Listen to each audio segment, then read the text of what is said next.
Hello students, today we will read our chapter 13. एक कविता है अणजम्मी धी कुरलावे। इस कविता विच कवि ने सानू एक अणजम्मी धी जो अजे पैदा नहीं हुई वो अपनी माँ दे अगे तरले कर रही है कि हे माँ मैनू बचा लै, मैनू अपनी कुख विच ना मार। इस कविता विच सानू पता लगता है कि अज समाज विच जो एक कुरीति चल रही है कि लोग पुत्र की प्राप्ति लई धीआं नूं कुख विच ही मरवा रहे हैं।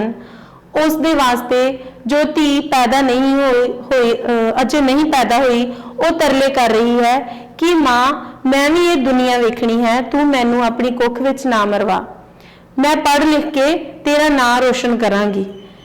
आओ हुण असीं ये कविता पढ़ते हैं। कुछ शब्द अर्थ हैं। कुख तो भाव है पेट, कुरलावे भाव मिन्नतां करे, दोष कसूर, थ्यावे लब्बे, सुहावे सोहना लगे। Open your books lesson number 13 page 83। जिवें कि सानू पता है कि अज साइंस ने बहुत तरक्की कर ली है, पर हर एक किते विच जो साइंस ने तरक्की की है लोग उसका दुरुपयोग करते हैं। इस पाठ विच असीं उसे दुरुपयोग की गल करांगे। सानू पता है बेटा तुसीं छोटे हो लेकिन तुहानूं इन्हां गल्लां दी नॉलेज होनी चाहिए है। सानू पता है कि जदों बच्चा अपने माँ के पेट विच हुंदा है तो साइंस ने इन्नी तरक्की कर ली है कि असी डॉक्टरों कोलों टेस्ट करवा के ये जान सकते हैं कि पेट विच पल रहा बच्चा लड़का है या लड़की। तो समाज अज ये काम कर रहा है कि वो ये जानन ते कि पेट विच पल रहा लड़का नहीं लड़की है उसकी भ्रूण हत्या करवा रहे हैं। ये बहुत ही गलत गल है। इस नाल साडे समाज विच होर ज़्यादा गलत काम वध रहे हैं। इस करके सानू सब नूं इसका विरोध करना चाहिए है। आओ एक कविता पढ़ते हाँ। मार ना धी नूं कुख अपनी विच अणजम्मी कुरलावे, देखण दे इह जगत तमाशा मां नूं तरले पावे। कवि कहता है कि एक धी जो अपनी मां की कुख विच है वो अपनी मां दे अगे तरले कर रही है कि हे माँ मैनू तू मारना, मैनू पैदा होने दे, मैं भी ये दुनिया का तमाशा वेखना चाहती हाँ।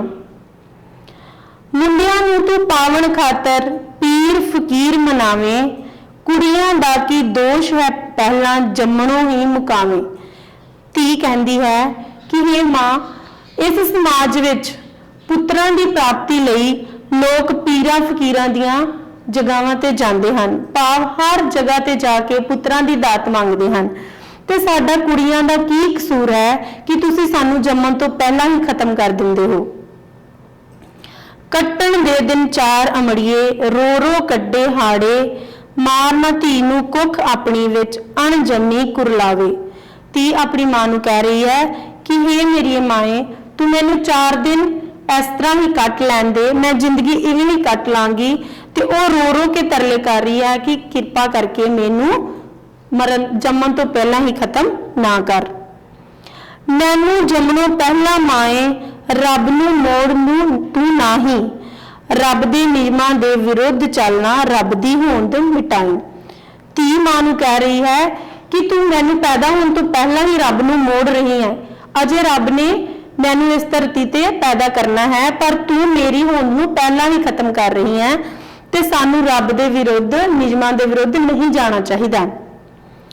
रब दी जे हो जाए करोपी रस्ता ना थियावे, मारना धी नूं कुख अपनी विच अणजम्मी कुरलावे। धी अपनी मां नूं समझा रही है कि जे रब दी करोपी हो जावे, जे रब ने कुछ इसका गलत जवाब दे दिता तो तुहानू कोई राह नहीं लभना। इस करके यह पाप ना करो ते मैनू जम्मन तो पहला ही खत्म ना करो। सुनीता विलियम बन के माए हवा विच उड्डी जाऊं, बन बशिंदरी पाल मैं तैनू एवरेस्ट तक पहुंचाऊं। इन्हां लाइनां विच कवि ने सुनीता विलियम जो कि भारत की एक महान धी सी, जो एक पुलाड़ यात्री सी, अते बिशुंदरी पाल जिसने कि माउंट एवरेस्ट नूं 2 बार सर किया सी। उन्हां बारे दस्सिया है कि माए मैं भी पढ़ लिख के उन्हां वांग ही तेरा नाम रोशन करांगी, भारत का नाम रोशन करांगी, तू मैनू जम्मण तो पहला ही खत्म ना कर।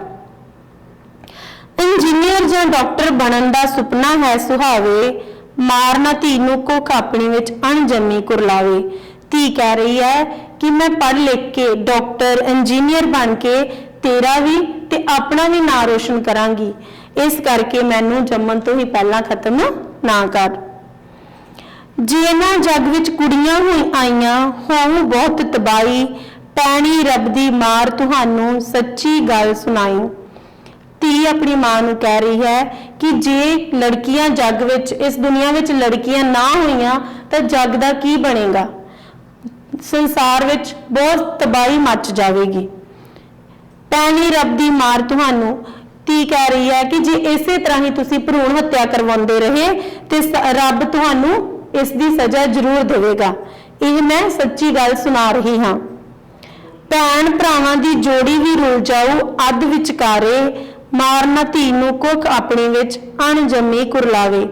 धी वास्ते पाउंदी अपनी मां नूं कह रही है कि जे जग विच लड़कियां ना होईयां तां भैन भरावां दी जोड़ी भी नहीं रहनी, भरावां दे गुट्टां दे रखड़ी कौन बन्नेगा, इस करके मैनू पैदा होने तो पहला ना मार, मैनू भी ये दुनिया दा तमाशा वेखण दे। सुन लो मेरे देश दे लोको, ना मारो हुण धीआं, जे धीआं ना जग विच होईयां लगणियां नहीं धीआं।